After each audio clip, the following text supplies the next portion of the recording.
We've got 4 simple ways we can stay safe online. First, learn to recognize and report phishing. Next, create a strong, unique password for each online account and use a password manager if you can. Then turn on multi-factor authentication for extra security and you'll receive a code when logging in. And finally, turn on automatic software updates for convenience and safety. Click here to track my delivery. Another phishing message. But now I know how to protect myself from scammers, and you can learn too. Go to CISA at cisa.gov/secure our world for more quick, easy tips to be safer online. Welcome to Truth Talk Live. All right, let's talk. The truth is, I can't hide it no more. A daily program powered by the Truth Network. This is kind of a great thing, and I'll tell you why. Where pop culture, current events, and theology all come together. Speak your mind. And now, here's today's Truth Talk Live host. Who or what was your hope rope? Who or what was your hope rope? And by I mean that, just picture for a second that you were on the Titanic that fateful night and you're plunged into the freezing water, and it's in the waters, whatever it was, 6 degrees, and you're trying to tread water and it's dark and people are screaming all around you and you have no hope. How long at that temperature would you think that you'd be able to tread water? Right? And you see people going down and dying all around you. But now all of a sudden you see this boat and the boat's got a light on it and somebody's screaming, anybody need help? Well, at that point in time, I bet you'd be needy out loud. You're screaming, help, help, help. And they throw you a rope, but you got to swim or you got to tread water all this way in order to get to it. How much longer could you tread water now that you see that hope rope? That's the question today on Truth Talk Live. 866-348-7884 is the number to call in and share your hope rope story. I'll give you mine, one of them. I actually have lots, but one of the ones that will always impact me just tremendously is I had in the year 2000 a brain abscess that had resulted in, they did a brain biopsy that they were afraid that my cancer had come back or something along those lines. And I had this inflammation in the meninges part of my brain. So they did this. And when they did, they put a titanium plate in there and it had a staph infection on it. And that staph infection grew like gangbusters and created an abscess in my brain. And it was right about this time of the year, 2000. And they needed to do emergency surgery and essentially crack open my head because of the pressure that was on it. And I was in pain like I've never, ever experienced them all. I mean, it's just like, and I couldn't, everything they hit me with, nothing did anything. And it was and I've had a lot of pain in my life. So I'm going to tell you, this was painful. And all of a sudden something happened with the surgery, with the operating room, and they couldn't get in. And so they rolled me over into like a holding room. They said, Mr. Dillmore, we're terribly, terribly sorry, but there's a problem with something inside that room. They got to get it straight before we get you in there. And you're just going to have to wait over there. And again, I was in the kind of pain that could take you out. I mean, it was horrible. And as that was going on,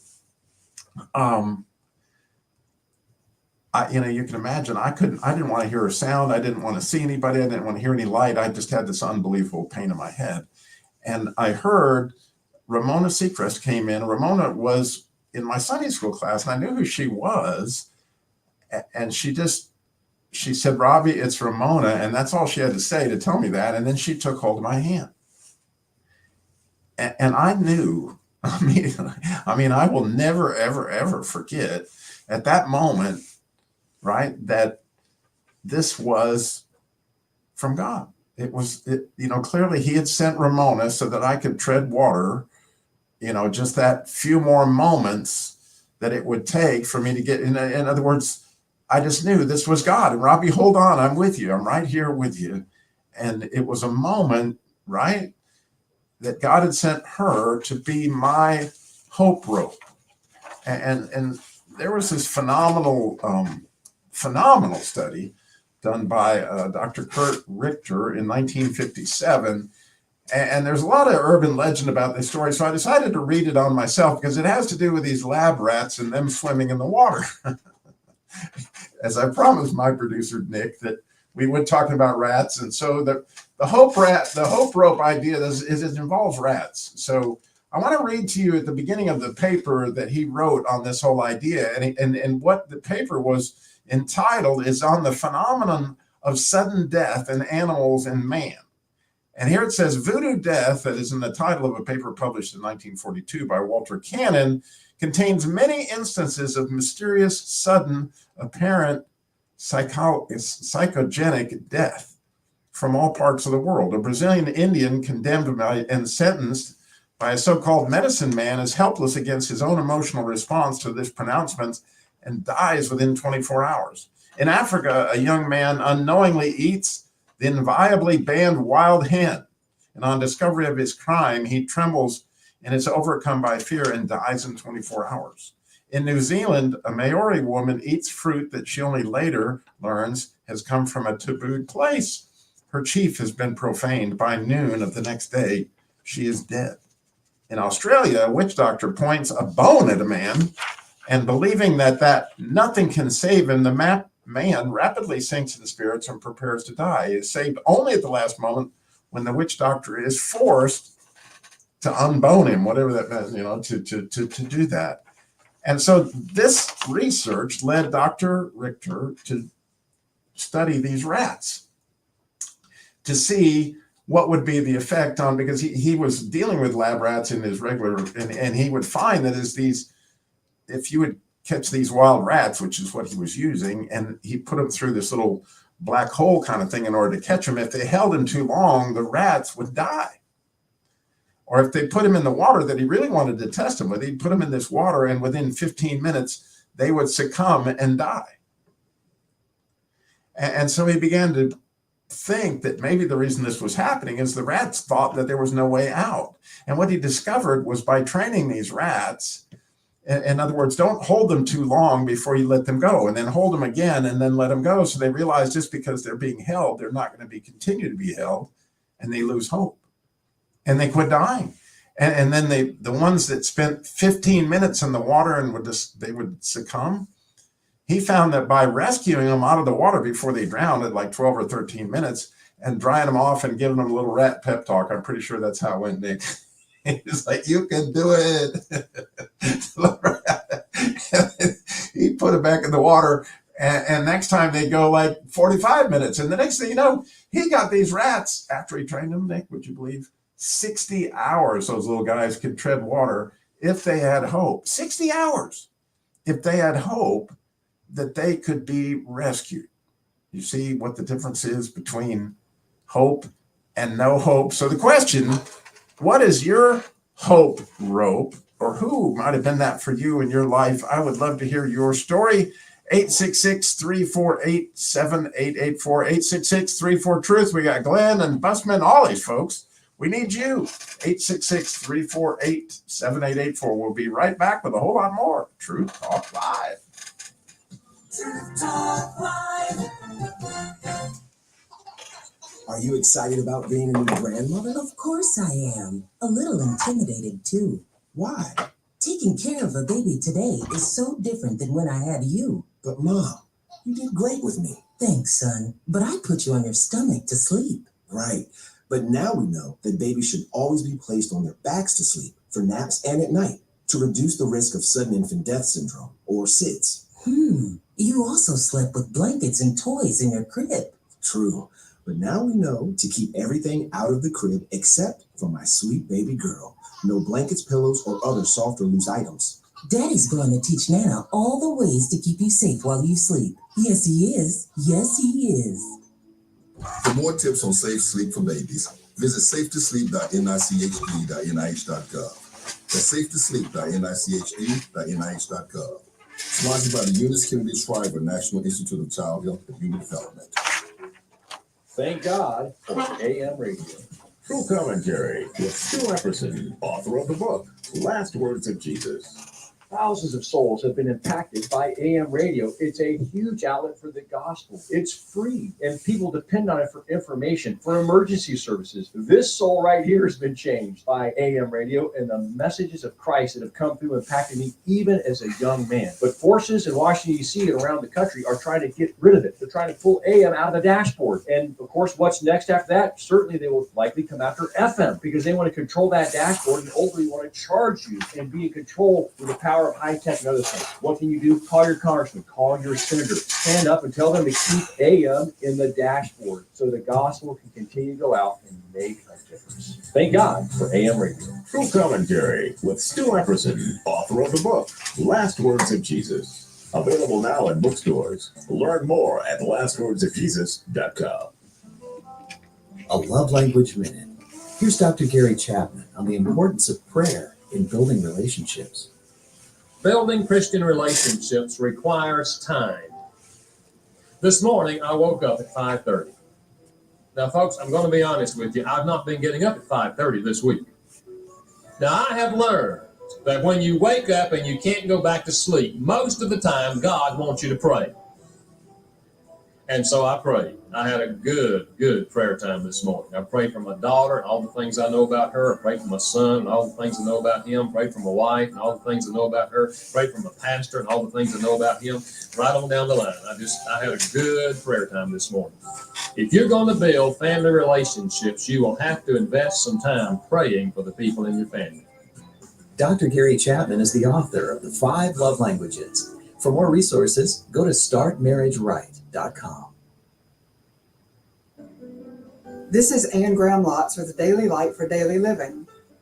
In Revelation 19, verses 7 and 9, the Apostle John heard a multitude shouting, "Let us rejoice and be glad and give him glory, for the wedding of the Lamb is come, and his bride has made herself ready. Blessed are those who are invited to the wedding supper of the Lamb." As we confess our sin and repudiate it, we're preparing for that day. Because not only are we living stones built into a magnificent temple in which the triune God will showcase his glory, we are also the bride of Christ. With the essential, indispensable, purifying help of the Holy Spirit, we're getting ready to greet our bridegroom. We're getting ready to see the King. Listen to me. On that day, will you be ashamed because you're clinging to your sin and selfishness? If it were 5 minutes before you see Jesus, what will you wish you had done differently today? Then do it. This is Anne Graham Lotz. Hi, I'm Barry McGuire. I'm a layman here to remind you that faith sharing is a barometer for your spiritual health. There are countless ways to tell you how to live your life. Well, I'm here to tell you you're already living your life. The question is, what kind of life is it? If you're living your life for God's purpose to lead everyone every day closer to Jesus, it changes everything. When the focus of your life is on leading everyone around you closer to Jesus, you take on the role of Christ's ambassador, and you automatically want to represent him, knowing that everything you do and say that moves people closer or further away from God, that becomes your second nature, turning every circumstance into an opportunity to lead people to Jesus Christ. And what kind of life is that? I can tell you it's the most amazing life you can possibly imagine. If you need help sharing your faith, go to IgniteAmerica.com.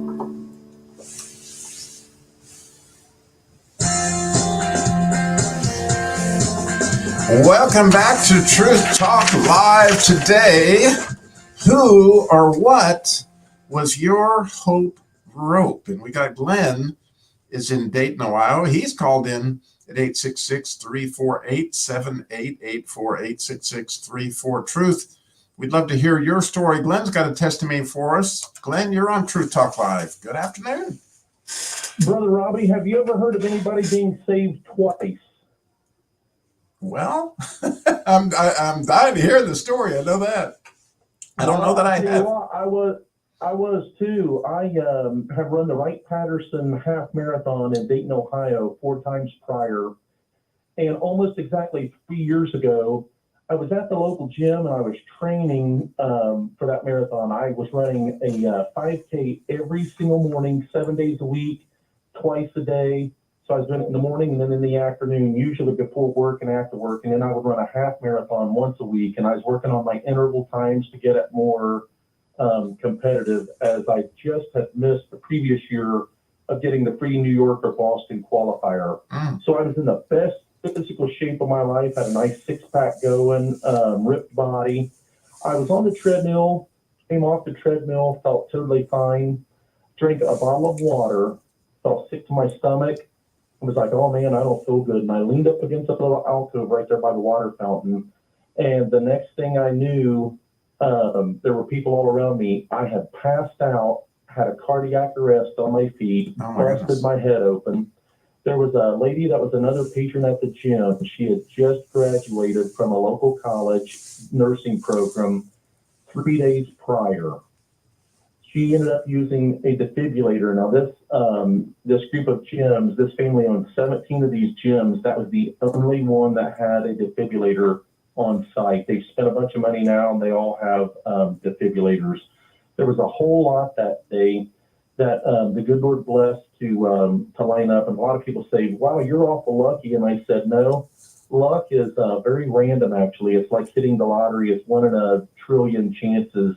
Right. But blessing by the very definition is very customized and very personalized from God. But the second part to that is, I wasn't a Christian man when that happened. And my young son goes to a local Christian school, and they asked him one time, they said, Luke, what would you like to be when you're an adult? And of course, the kids say policeman, doctor, astronaut, all that stuff. And my boy said he wanted to be a preacher and a game warden. And they said, wow, that's a pretty big difference. And he said, no, not really. And they said, well, you're going to have to explain yourself because we don't get it. And he said, a game warden helps save animals and preachers help save people.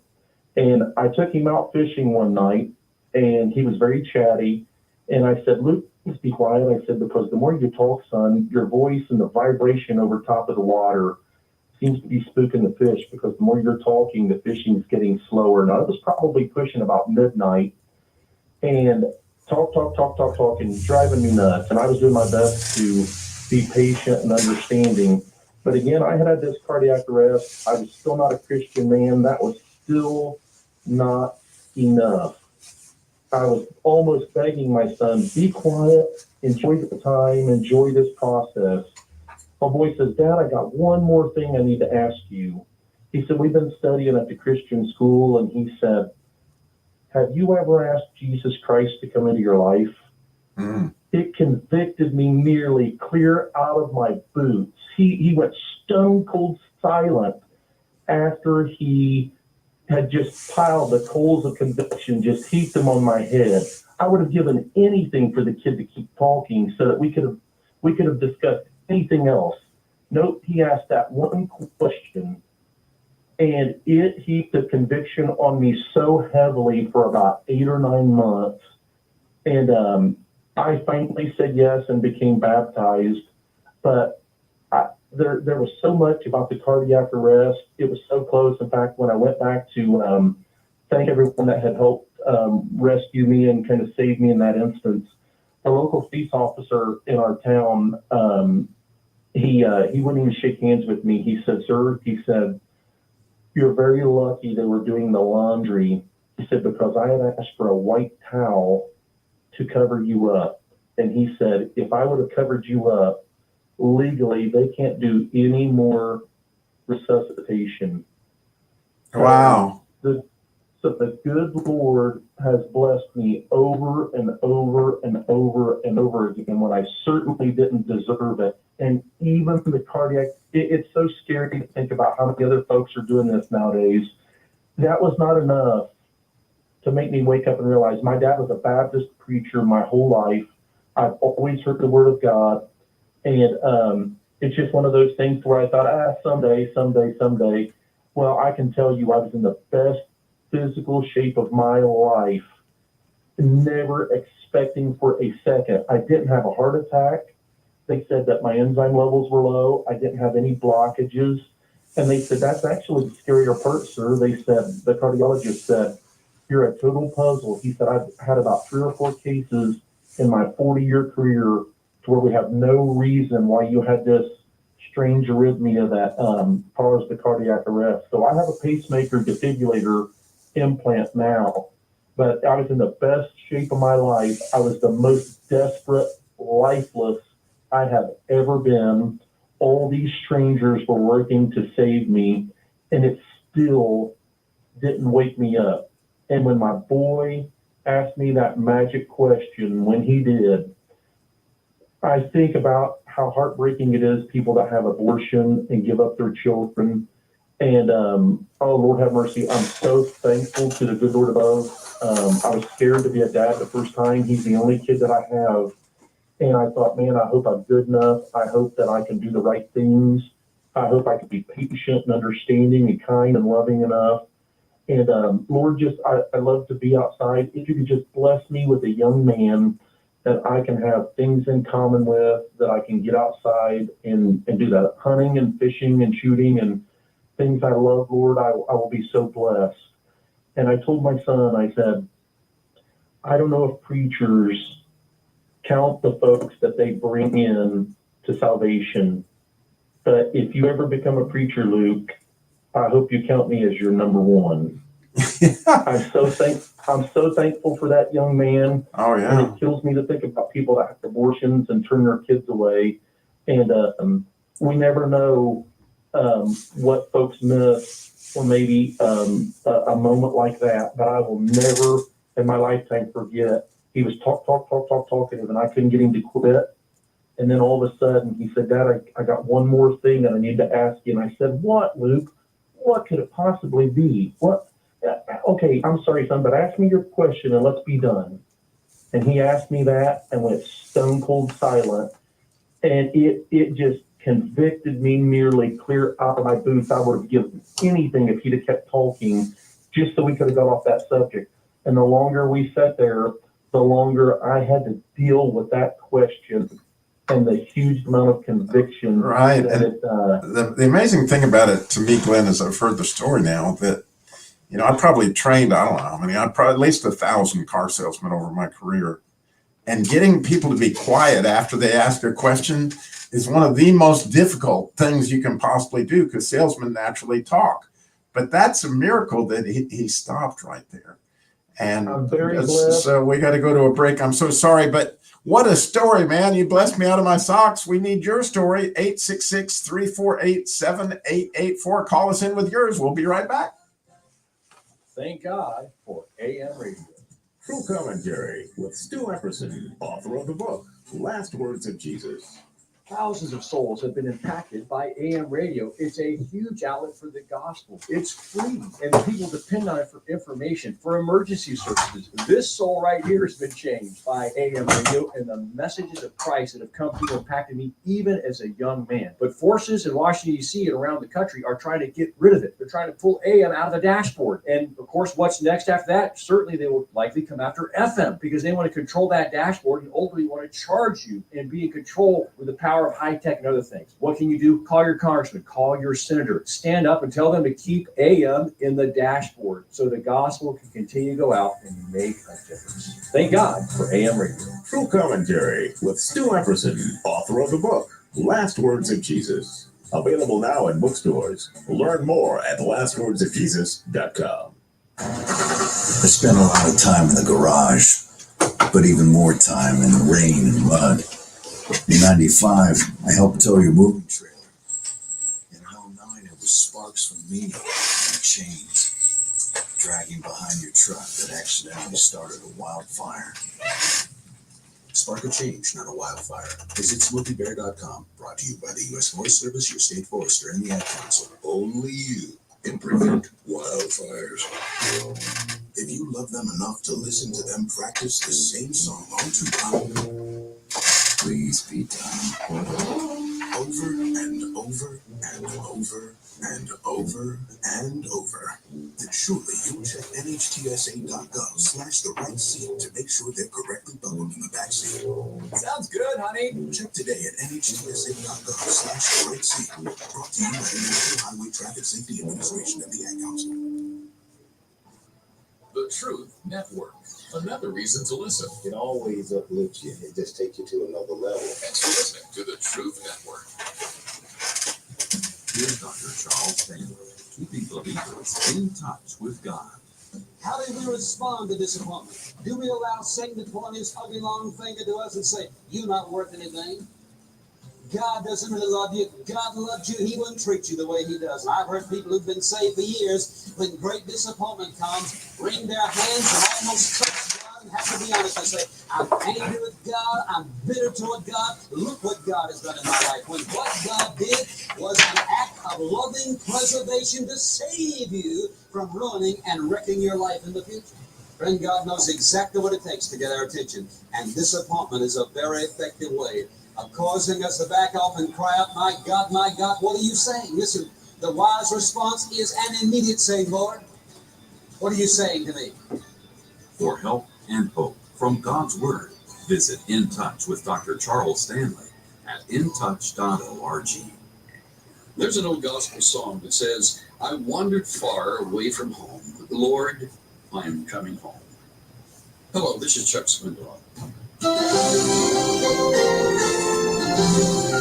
The beautiful old song goes on to say, "The paths of sin too long I trod. Lord, I'm coming home. I'm tired of sin and strain. Lord, I'm coming home." The best part of it all is that the Father waits with his arms open, ready to say, "I forgive you. Come on home. Welcome in." If you feel as if you're ready to come home, well, you're halfway there already. Come to him. Come on home to Christ today.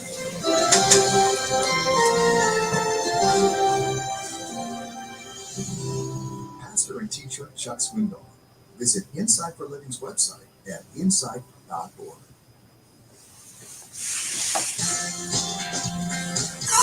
Welcome back to Truth Talk Live, where today the question is, what or who was your hope rope? We talked about, like, if you were plunged into the icy waters of the Titanic, and all of a sudden, when you were just gasping for any last hope, all of a sudden you see a boat coming and they're throwing your rope. Who or what was that in your life? We would love your story. 866-348-7884, 866-34-TRUTH. And of course, I am Robbie. And so if you heard the first segment, we were talking about rats. And so immediately I started looking into rat dad jokes. And so when I think about dad jokes, I also think about my friend Buskman in Ohio. And since I got you right there, Buskman, are you with me? I am with you, myself. So before we get into your story, which I'm anxious to hear your story, but we have to test your dad joke ability here. I got my friend Nick too. So, I got this dad joke I want to lay on you. So I actually have dad joke music, which makes me always feel better. So here you go. Okay, play the dad joke music, Nick. And I've got a dad joke. Well, it's not really a dad joke this time, Brother Robbie, but I think you'll like the joke and all the tips. Oh, that'd be good. It'd be good. So what do you call a rat that has reached enlightenment? Nick, what do you think? Yeah. Enlightenment, yeah. A rat that has reached enlightenment. That would be a Budapest.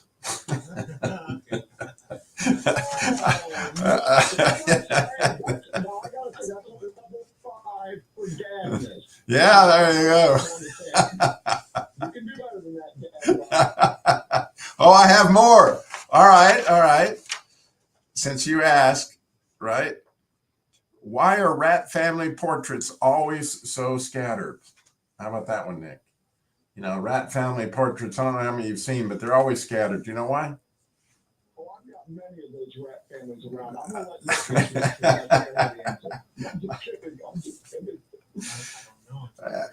when the rat picture taker says cheese, they all scatter. All right. What you got for me, Busman? I know you got one of your own. Okay, I have one. Okay, and I found this in Brother Robbie, and we are proud of you because you're the Christian car guy. All right. I've got actually two car jokes, but they're quick.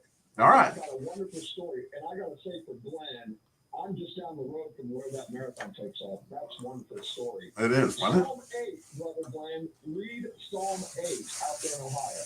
God bless you, my fellow Daytonian. Okay, you ready? I'm ready. I Honey, I have good news and bad news about the car. Give me the good news first. The airbags work.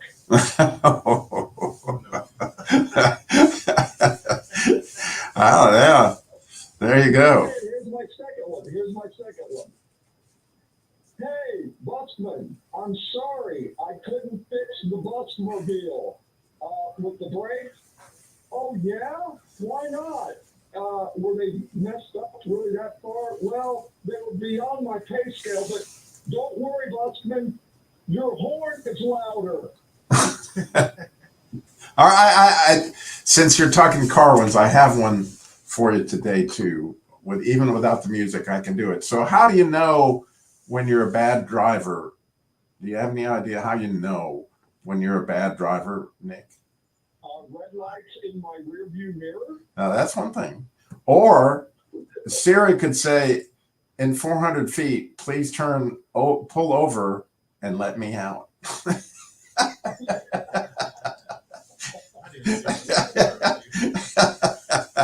Very good. So we're ready for your story. That's what I'm very excited to hear that, actually, Busman. I don't know if I can talk Brother Blanche, Robbie, but in fact, I'm not even going to try. That is such an awesome story about his son, and I got to say this. My son's name is Luke. Really? Which is so weird. And remember I told you the story how God named him to that All right. That 8-year-old little boy? Right. Who didn't even know we were having a boy. But that little 8-year-old knew and said his name is Luke Andrew. And my wife and I named our firstborn son Luke Andrew. Yeah, remember that story, Robbie? Anyway, that was such an amazing story that Brother Glenn out there in Dayton gave the marathon runner. So God bless you. I hope your son Luke does become a pastor better. Okay, here's what happened to me, Truth Talk Live and my brothers there at the studio. I was on my motorcycle and I was approaching a four-way exchange, okay? One way takes you to 75 North, one way takes you to I-75 South. And I was approaching going under the bridge of I-75 here very well close to where Glenn lives. And it's called Wagner Ford Road. So I was on my motorcycle and something told me, Busman, slow down. And I was wearing my lime green shirt because I work for a landscape company. So I was wearing my lime green shirt and I slow down. And the green light is still green. So I go ahead and go through the interchange. Well, the lady on the left, Robbie, motioned the little silver car that was going to turn left in front of me. She didn't see me coming up in her mirror, okay, on her right. So she motioned the left-hand turner to go ahead and make that turn before his light turned red. Well, as soon as he did, I slammed right into that silver car. And I was thrown over his hood, and I landed, praise God. Motorcyclists, I would never advocate to the law that you have to wear a helmet. But I'm going to tell you, as you're riding, motorcyclist brother, put a helmet on your head. Don't be stupid. And I hit the ground head first, Robbie. Now, I remember getting up just enough time to try to pull my bike out of that busy intersection because it was on 75. No, I can imagine, yeah. And it's a very precarious interchange. And anyway, before I zone out and I wake up in the hospital, some dear, I think it was an angel, Truth Talk Live, because I didn't see her. But all I know is I remember hearing, sir, I got your phone. So this dear angel found my phone, picked it up, and said, I've got the license plate number. Are you okay? Are you okay? And I'm starting to doze out. And all of a sudden, the next thing I did before I blank out was this prayer from heaven over me from this dear woman. And I think it was an angel. I couldn't see her. And it probably wasn't a lady, but I don't know for sure, guys. And she prayed this prayer over me that I started to cry. And I felt so secure in God's hands after that motorcycle crash. And I don't know who she was. I don't know what she was. But all I know is that Rob, for the Nick, Busman is alive and well. I tribute a lot of our wellness to that dear person, whatever it was, that prayed over me, asking God to heal me and to protect me.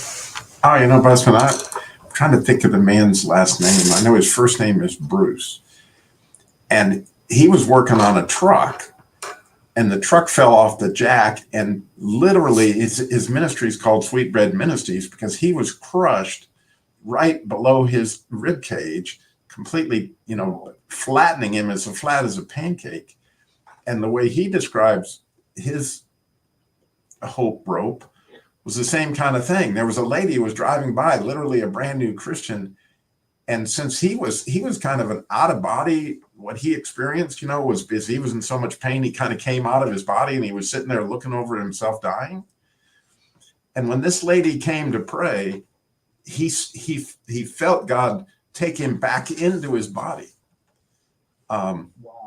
He wrote a book on it. I had him on the Christian Car Guy show a couple, 3 times. It's really a phenomenal story, but it was the same kind of thing that you're describing, that here's this person that seems to be, you know, unrelated, all of a sudden comes in and prays a prayer.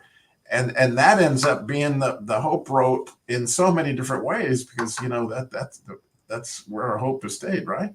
That's just an amazing. I absolutely believe. I remember I came to a little bit in the back of the ambulance, and they asked me cognitive questions like, who's the president? What's your name? Do you know where you live and everything? And guys, I was able to answer all of those questions. And I just remember I was in a lot of pain, but that voice, that woman's voice, never left my memory banks, guys. And I was fully cognizant. I was alive. I was okay. I was in a lot of pain, but I was comforted, Robbie. I was comforted, and I capitalized that first letter C. I was comforted by God and His angelic beings. Right, and Robbie, it was just so amazing. Yeah, it's very similar to my Ramona Seacrest story. I know her name and I know all that, but I know who sent her. And I know the message is inevitable, however you want to say it. It can't be erased from my mind. That it's always there. So how cool. Well, we got to go to a break, but we need your story. This is your time to call in. Your hope rope, 866-348-7884. God bless. Okay. Here are the contest rules for the Truth Network. Prizes won are not transferable, redeemable for cash, or exchangeable for any other prize. All prizes must be redeemed for the station within 30 days of winning. Only one prize per household from any station or Truth Broadcasting within any 30-day period. The rest of our contest rules are listed under the About Us link at our website, truthnetwork.com. Thanks for playing and listening to the Truth Network. Having low income can mean making tough choices. Choosing between paying for food or medication or a place to live is a reality for many people. Do you know someone who could use some extra help? Find out about the Supplemental Security Income Program, SSI, administered by Social Security. You could receive monthly SSI payments if your income and financial resources are low and you are 65 or older, or an adult or child with a disability or who is blind. SSI is money you can use to help pay for basic needs, like putting food on the table, keeping your lights on, paying rent. It can mean new shoes for growing feet or help with medical needs. Call 1-800-772-1213 or visit ssa.gov/SSI to schedule an appointment or start to apply today. That's ssa.gov/SSI. This message produced by Social Security at U.S. taxpayer expense. I like the Christian Car Guy show, Robbie Dillmore, Steve Noble show for sure. Money Wise, Rob West does a good job with that. I listen to the Truth Radio Network 24/7 at the house. Everybody needs uplifting and everybody needs the right way. So I believe right now it's important for people to get into the Word of God and trying to get people on spiritual food, manna from heaven. That's what Jesus said. It's the truth. This is what we stand for. Hi, I'm Johnny Erickson Tata, and on our Reels for the World trips, Young people with disabilities don't just receive wheelchairs. Sometimes they go and help distribute them. I'm describing here my friend Becky. She uses a wheelchair and is only in high school, but Becky has a real maturity and a heart to serve. So, with the help of her parents and the permission of her doctors, Becky traveled to Romania to help distribute wheelchairs to other kids with disabilities. And I tell you, the children in Romania adored her. They saw her as one of them. Everywhere Becky went, she recited Psalm 139. She'd tell everyone, I thank God because I am fearfully and wonderfully made. Wow, what a message for special needs kids and their parents in Romania. All said from a teen in a wheelchair. If you know a teenager like Becky who wants to serve Jesus and others, encourage them to visit us at johnnyandfriends.org. This is Carter Conlon. Psalm 91 verses 1 and 2 says this: He who dwells in the secret place of the Most High shall abide under the shadow of the Almighty. I will say of the Lord, He is my refuge and my fortress, my God. In Him I will trust. Today, you and I need to know that we have the promises of God, and we do live in the secret place of the Most High, where we find shelter under His protective shadow. With confidence today we declare, the Lord is my refuge, my fortress, the God in whom I trust. And it's going to be marvelous to reach that point in your life. Now, it may be more challenging when we're young, but eventually we arrive there. We simply proclaim these words: God, you have never failed me, and you never will.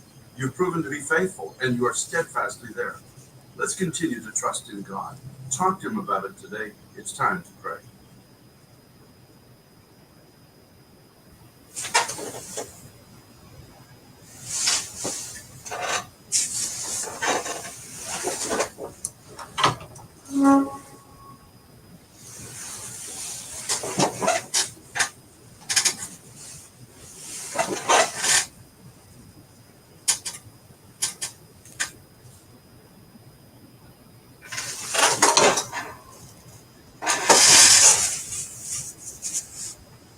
My computer froze. I'm getting it back on. My computer froze, so I'm getting it back on.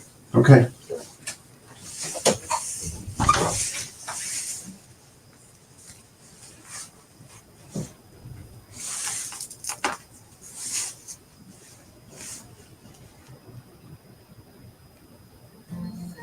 But you know, we were so triggered for so long that we couldn't even get to the point where we were doing that really well for one another.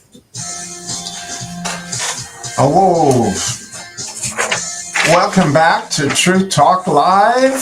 Today, what or who was your hope rope? You know, and you've heard some amazing stories. We haven't heard yours. 866-348-7884, 866-748-7884. 88. No, it got me confused. 866-348-7884. Anyway, it's an amazing thing. Like when you really think about it, and I told this story about how these little rats, when they were trained, that they would be rescued out of the little beaker, they could tread water for 60 hours. And the point I thought about is if you were plunged into the icy waters of the Titanic, and you wouldn't last very long, but if you saw a boat coming and somebody standing there with a rope, then all of a sudden you would become really needy out loud. I love that idea of being needy out loud, especially being needy out loud to Jesus. Help me, Son of David, you know, that kind of thing. And there's a story in 2 Kings. In fact, there's, I think, 5 different stories about the prophet Elisha. And they're absolutely amazing because they're all in their own way a showing of how Jesus would be when he came here. But there is a story where, first of all, there was a lady who was married and she'd not been able to have children, and her husband was old. And the story is a great deal like the story of Sarah and Abraham. And this woman is not coming forward to Elisha to tell him that she's barren, but instead she invites him to his house. She gives him some bread. She even sets him up a little room there. And Elisha keeps visiting. And finally his servant explains to him that the lady really wants to have a child. And so he tells her, look, you know, this time next spring, which is like Easter this time, you're going to have a child. And so she had this hope. In this case, she never told the man of God what it was, but he came to her and said, this is going to happen. And she said, don't lie to me. Don't tell me something I can get my hopes up, right? But then she has that child. And amazingly and tragically, after he gets a little older, he goes out in the field. He has a horrible headache, and he's screaming to his dad, and he is told to go back to his mother. He lays on her knees for hours and then dies on her lap. And at this point in time, the poor lady becomes needy out loud. And in fact, when you read the story and look carefully, she said, I will run to the man who is in Gilgal. Well, he got a ways to go to get to him. And she gets there as quickly as she possibly can. And then if you look carefully, she falls at his feet and grabs his legs. And you think about it, if you're going to grab somebody's legs, you're going to have to be falling down in order to be able to do that. And, she has an explanation, a discussion with Elisha about her son dying. And she says, she's holding on to him like they held on to Jesus's garment. I'm not letting go until you do something about my son. Now that is a great deal of faith and a lot of hope. And so and by the way, he lays on her son and actually raises her to life. But that faith, that hope, when has that happened in your life? And how could we be that faith or hope rope for somebody else? A question I can't help but ask. But we got Mike, is also in Ohio. Mike, you're on Truth Talk Live. You got a story for us. I love everybody else that called testimonies, and mine is real quick if I can. Please. I was driving down the road and I pulled into a driveway and I forgot something at the job site. I had to come and I had to turn around and come back. And preachers and everybody says, pray without ceasing and listen to your God. Well, at the time I was kind of saying, God, I love you and thank you. And God said, don't pull out. And I said, what? And I looked, there's no traffic. And I'm getting ready to pull out. And he says, God said, don't pull out. And I went, okay, my heart is racing. And all of a sudden this car comes out of nowhere. I mean, out of nowhere, going 100, maybe 300 miles an hour. I mean, it was flying. If I would have pulled out, he would have T-boned me and I would have lost my life. And it was an audible voice almost to say, don't pull out, and by just listening to God and meditating on God, he told me not to pull out. And that's how good God is. And the beautiful thing about it is, I think about it, Mike, is that you recognized it, you obeyed it, but now you remembered it, right? Yeah. And putting pillars in your life, you know what I mean? Right. There's a bunch of pillars that you need to say, this is why I trust God. This is why I trust God. God saved me. God healed me. God did this for me. And yes. Send me this person. And you need to keep trusting God and believing in God and never going away from God, and yeah, I love, in the book of Pilgrim's Progress, you might remember that Christian, the hero of the story, he keeps his testimony in his bosom, right? And it's there so that he can refer back to it, whenever he needs it. In the second verse, 119 Psalm is one of the Beatitudes. Actually, it says, blessed is he who keeps his testimonies and seeks him with his whole heart. And it gives that idea that when you think of all the stories that we heard today, Mike, all these folks, they've got that testimony right there because it's their rope.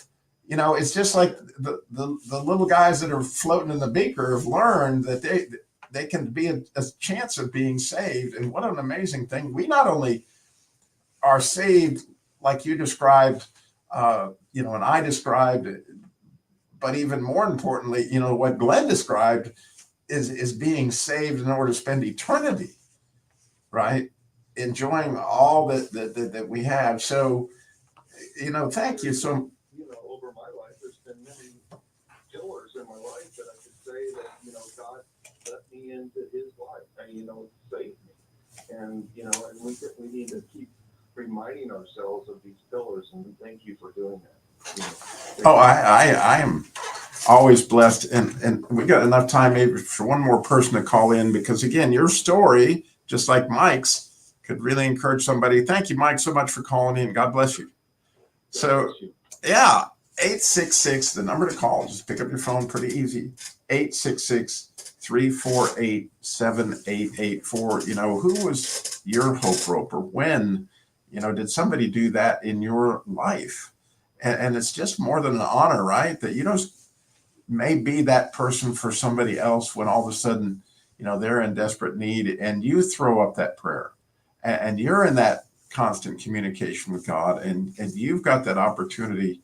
You know, even today, as I actually was with my friends at the nursing home, and we were doing a devotion. I said, you know, if somebody just sits down next to you and they look like, you know, they're having a bad day, you know, how hard is it to engage, ask them how they're doing, and maybe take that opportunity to pray with them.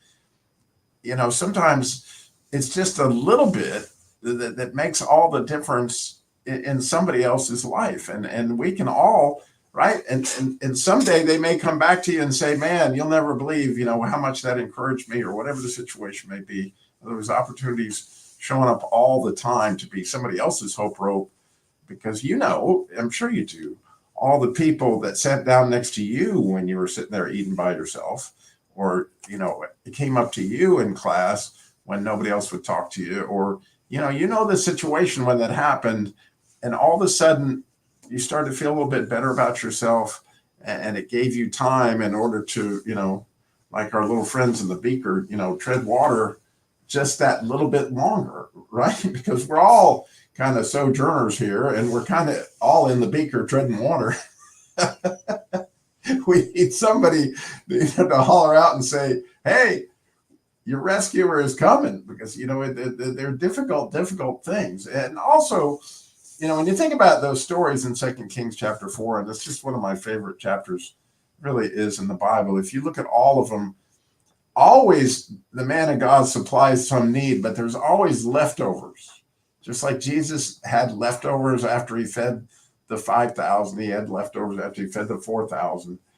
In the 2 Kings chapter 4, you're going to find Elisha feeds the 100, which probably was more than that because they had women and children as well. But there were leftovers, and even says, you know, the Lord says there'll always be leftovers. And it's kind of cool when you give God like the hope to share with somebody else, there's always going to be leftovers, and he's going to multiply that into your life. It's going to be absolutely amazing, because, you know, he had us to give the best because he wants to multiply the best, right? If we gave him the blemish sheep or the begrudged offering, then we're going to reap, you know, we're going to get back all that he multiplies into, you know, a really bad herd of sheep, or we're going to end up with a really bad source of money because it was all begrudged, right? Because he wants to multiply what's best in your life, and then you get all the leftovers, right? And so when you give your time, that moment to encourage somebody else, or share some light into their life, like we talked about last week. I mean, like we talked about yesterday with Dr. Carson. I mean, how fun is that? So let me just tell you, since I got a minute, that tomorrow's show is going to be really fun. We got Dr. Carson coming back, and he's going to be talking about, you may know 3:16 is coming up. Like Saturday is 3:16, which, and that, as you might know, is a number of what a lot of people's favorite verse is, John 3:16. So we're making it National John 3:16 Day, and we're going to be talking all about that tomorrow on Truth Talk Live. And so I'm excited to share that with you, and again, be able to take your calls and enjoy, you know, Dr. Carson and what he brings so wonderfully. So once again, so grateful and honored for all of you that tuned in, and those stories, I'm going to think about them all night. And what an amazing listeners that we have of the Truth Network. So thanks again. You guys have a great evening. We will check back in with you tomorrow. And in the meantime, remember, like I always say, slow down. Jesus walked everywhere he went and got it all done in 33 years.